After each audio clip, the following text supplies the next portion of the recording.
Capítulo 1 A Semente. Era uma vez um piquá cheio de limas, trazido para estas bandas por este que vos fala. Limas, 2 trocas de roupas, uma bíblia e a carta que só deveria ser lida por aquele que a recebesse em mãos. A carta que motivara esta peregrinação, pesando mais que todas as dezenas de limas que se amontoavam no piquá, e cuja mensagem, nem eu, e tampouco o seu destinatário tivemos a chance de conhecer, ou assim acredito. Já há muitos dias que eu peregrinava nesta comitiva díspar, protegida por 2 bugreiros tão fétidos quanto inclementes. Diziam vir do sul das terras de Santa Catarina, onde colecionavam glórias em nome do processo civilizatório da coroa. De civis nada tinham, mas, assim como eu, foram designados para proteger os tropeiros. Fui aceito por um consenso entusiasmado horas antes de partirem. Afinal, que grupo não aceitaria um frei abençoando seus passos pelas mais de 40 tortuosas léguas que tinham de percorrer? Que grupo rejeitaria um franciscano seguindo o caminho ao lado dos bichos que levavam feito mercadoria estrada afora?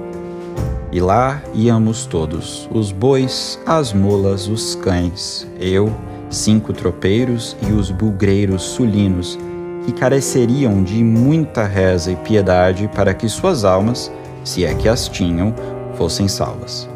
Ganharam posto nesta comitiva após surgirem com 4 mulas contrabandeadas da região dos Pampas, sendo essas as mais cobiçadas da época, devido à maior resistência que apresentavam durante longos percursos. De fato, eram animais extraordinários que nos garantiam algumas léguas a mais por dia. Contudo, eu os trocaria pelos rocins mais lentos da região, se isso nos garantisse guardas de caráter mais digno. Pelo hábito que trajo, há quem diga que, como eles, tenho o sangue dos selvagens em minhas mãos. Indígenas! Nós dizemos indígenas ou povos originários agora. Perdão. Ainda há muito perdão que hei de pedir e muitas infrações pelas quais anseio ser perdoado. Mas, como eu dizia, todas essas décadas que me transcorreram também me ensinaram que sou mais do que esta túnica e mais que esta história. Jamais pude ser indiferente ao sofrimento de um filho do Senhor, fosse sua pele branca, preta, vermelha ou impossível de ser vista por conta de suas escamas, penas ou pelagem. E ainda assim, tive de embustear a indiferença vezes o bastante para saber que aqueles cujas cores destoam dos tons níveos com os quais nos acostumamos pintar Jesus em sua cruz, são os que mais sofrem. Aliás, sabes o que é um bugreiro, não sabes? Pois bem, são caçadores de indígenas, ou de bugres, como eu me lembro de chamarem.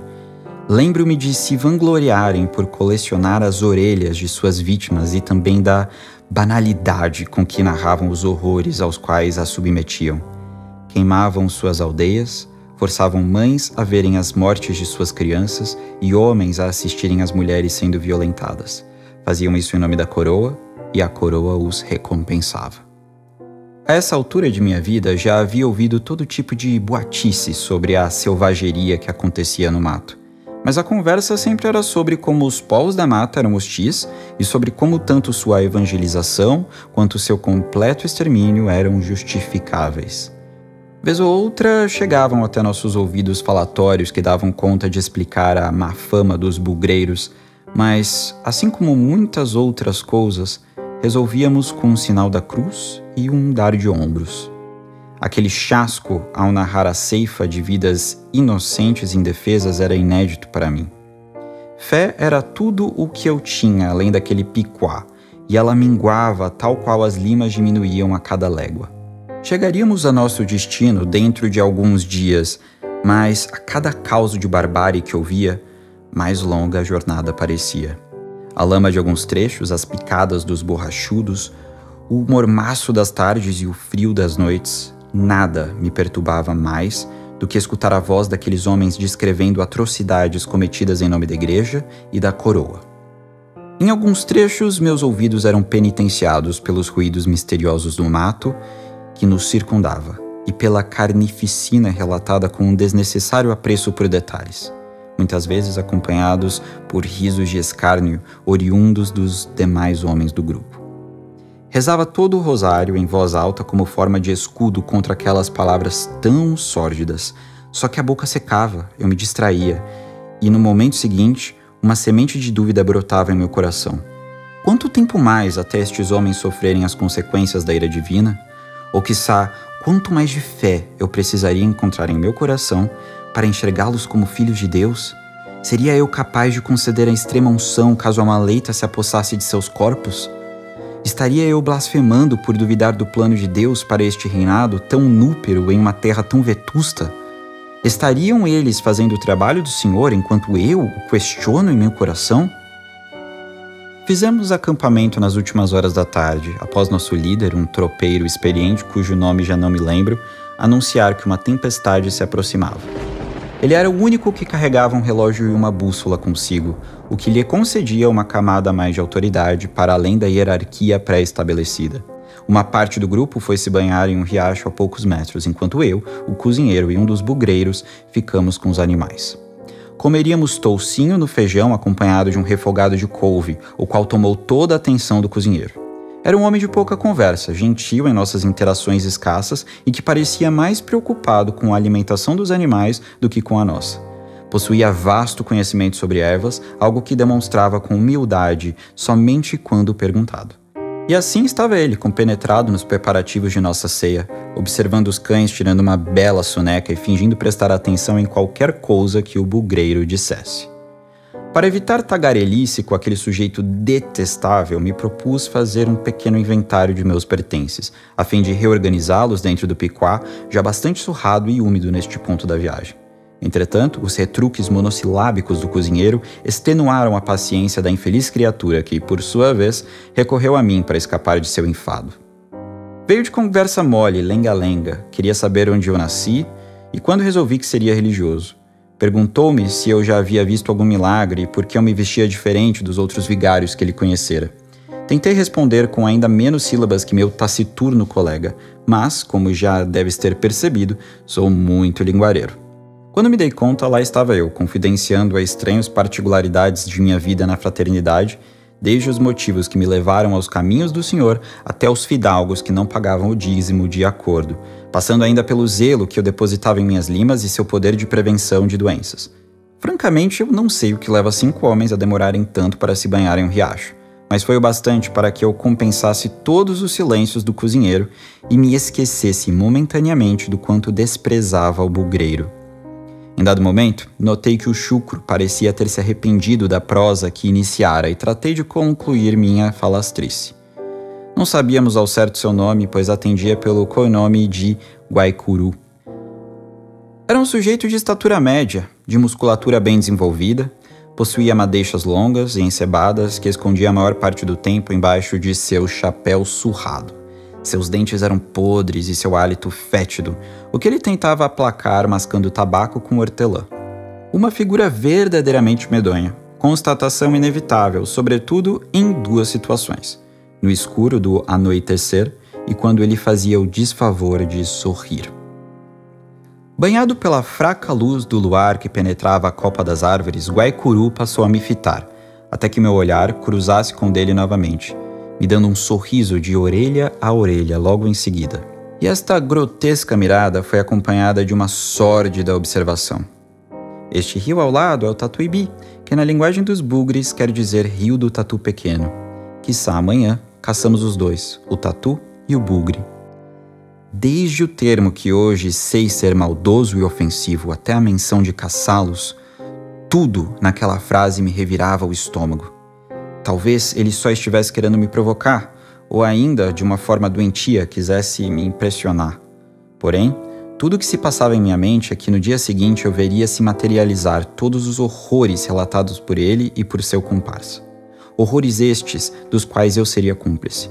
Deveria eu fugir e me aventurar mata adentro até o vilarejo mais próximo? Teria eu autoridade sobre os demais tropeiros para convencê-los de impedir tamanho disparate?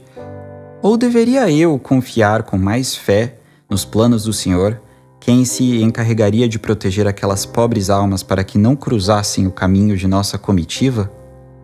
Me dê uma lima, seu vigário, emendou Guaicuru como se houvesse dito a coisa mais banal segundos atrás, e erroneamente me tomando por um eclesiástico. Fosse qualquer outro companheiro de viagem, meu caridoso coração franciscano jamais teria recebido este pedido como um atrevimento tão assintoso. Respondi que não, e eu mesmo me surpreendi com a resposta. Eu estava tomado por um sentimento que achava ter expurgado há muito tempo. Seria possível que a modéstia, a obediência e o amor fraterno pudessem dividir terreno com a cólera e o desprezo? Estás cheio dos segredos. O que mais tens nestas limas que não podes compartilhar conosco, meros mortais? O que tem na carta que vosso missê traz consigo? Retrucou asqueroso após minha recusa. Respondi tal insolência corrigindo a forma como se endereçava a minha pessoa, e em seguida lhe disse que isto só concernia ao destinatário. Guaicuru não gostou de meu revide, e o tom descontraído do proseado cedeu lugar a um quiprocó. Ele ameaçou levantar-se e tirar a carta de mim. O cozinheiro interveio e exigiu mais respeito para com minha pessoa, e eu, em vez de seguir o protocolo pacificador e modesto que sempre segui, resolvi provocá-lo ainda mais, dizendo que nada adiantaria ter a carta em mãos, já que certamente não saberia lê-la. O arrependimento me tomou de imediato, sobretudo por perceber que minha fala deixou o pobre cozinheiro constrangido, muito provavelmente sendo ele também um sujeito analfabeto. Entretanto, as crescentes ameaças e desfaçatezes de Guaicuru me desviaram ainda mais de minha natureza cristã, culminando em um blefe que escapou meus lábios tão rapidamente que quaisquer tentativas de ponderar suas consequências seriam ilusórias. Esta carta é algo que vosso missê e outros de sua laia deveriam temer. O sangue em suas mãos será cobrado muito em breve. Bradei a plenos pulmões sobre uma carta que poderia facilmente conter uma receita de broa de milho ou um compêndio das boatarias do povoado de onde venho. Ele me acusou de ter o mesmo sangue nas mãos e disse que fazia o que fazia com as bênçãos de clérigos muito mais poderosos que eu. Não mentiu. Naquele momento, eu me sentia muito mais um ser humano com o coração pulsante do que um frade docilizado e satisfeito por seus antolhos. E aposto que o cozinheiro se sentia o sujeito mais azarado do mundo por ter decidido banhar-se mais tarde. Ouvimos os outros homens se aproximando e esta foi minha deixa para terminar aquela conversa ali mesmo. Deixei o acampamento e me encaminhei para o rio, torcendo para que a aversão que Guaicuru nutria pela higiene se mantivesse naquele anoitecer. Era isto, ou havia boas chances que eu virasse merenda de jacaré. Ele não me seguiu, mas no trajeto esbarrei com Ioroque, o outro bugreiro. Evitei encará-lo, embora pudesse sentir que ele me observava com interesse, possivelmente por ter ouvido alguma parte do furdunço. Regressei quando todos já estavam palitando os dentes e a noite tornara-se escura o bastante para se temer qualquer ruído ao redor. Comi minha parte do toucinho e repeti o ritual de todas as noites, chupando algumas das limas armazenadas no picuá. Adormeci. Algum tempo depois, acordei me sentindo febril e com uma intensa dor no abdômen. Abrir os olhos era inútil, pois só havia escuridão, fosse esta oriunda da noite ou de uma cegueira que me acometera. Nunca soube ou pude distinguir isso. Tentei chamar por socorro, mas não havia voz em minha garganta, apenas um crescente sufocamento que não me permitia engolir minha própria saliva, de forma que comecei a babar. Em minha mente, comecei a pedir pela misericórdia do Senhor, ao mesmo tempo em que tentava identificar dores ou ardências em outras partes do corpo, quaisquer indicativos de picada de bichos venenosos. Não constatei nada e então morri. No dia seguinte, despertei ao lado de meu corpo. Os primeiros raios de sol me fizeram perceber que eu enxergava novamente. Examinei mais atentamente meu cadáver, mas não encontrei qualquer sinal de mordida peçonhenta, além das picadas de inseto típicas de quem passa muitos dias se embrenhando pelo mato. Olhei em volta, à procura de algum anjo que viesse me guiar. Não encontrei, mas tive medo de andar demais e me perder do meu corpo. Que grandíssima inconveniência para um sábado de manhã. Aos poucos, os homens foram acordando e não demorou tanto para que notassem que havia um defunto entre eles. Assim como eu, examinaram meu corpo em busca de alguma mordida de cobra que justificasse uma morte tão repentina, mas obtiveram o mesmo resultado: nada.